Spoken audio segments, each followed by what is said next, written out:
Hello guys, musta na po kayong lahat? May nagbigay sa atin ng acrylic guys. Ang aking mabait na kumpare, si Paring Aboy. Nice.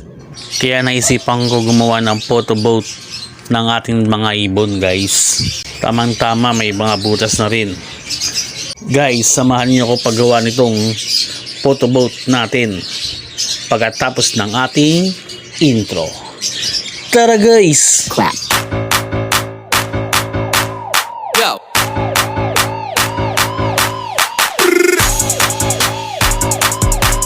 Hey.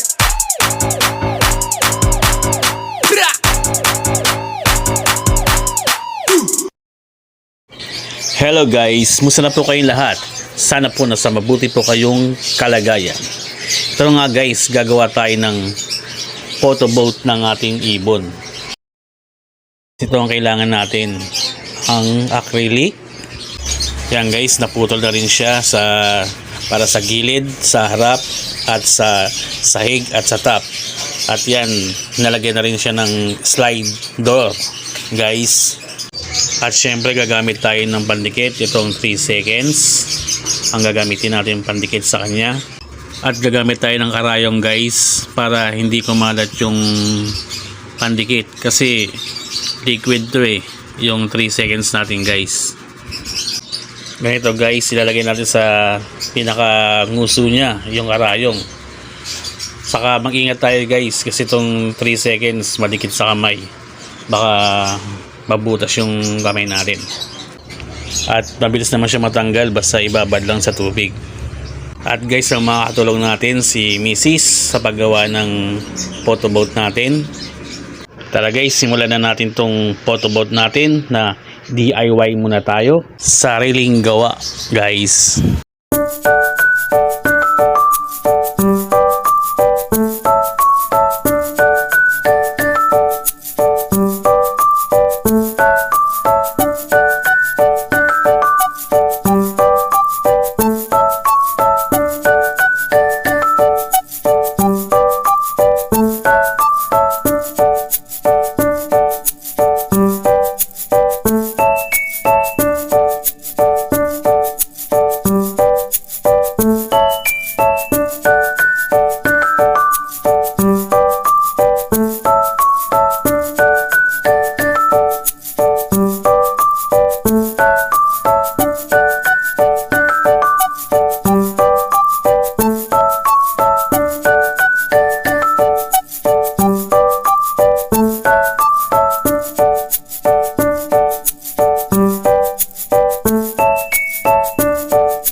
guys, tapos na ang ating DIY. Ang meaning pala ng DIY, ang D, do. Ang I, eat. Ang Y, yourself. Do it yourself. Pero ang nangyari ay do it my wife. Wow. Maraming salamat sa aking asawa sa paggawa ng photoboat ng aking ibon. Ang ganda ng pag-aaligid niya, ang linis. Yan guys, ito na yung ating photoboat na may butas sa gilid at may slide door. Bali ang sukat pala nito ay 8 by 10 by 12 ang laki niya guys. Siyempre hindi matatawag itong photoboat kung wala yung ating logo. Yan na guys, may logo na ang ating photoboat. Ang Omar 26 Ibery Bugayong guys. Bago tayo magtapos guys, magpapasalamat muna ako sa aking kumpare, nagbigay ng acrylic, at sa aking mahal na asawa sa paggawa ng aking photoboat. At guys, nagpapasalamat po ako sa sumusuporta sa aking channel. At kung hindi ka pa po nakapag-subscribe, subscribe na! At paklik na rin po ng ating bell para update po kayo sa aking video. Ito po ulit si Omar 26, nagpapasalamat po sa inyo. God bless us all. Salamat guys! Keep safe!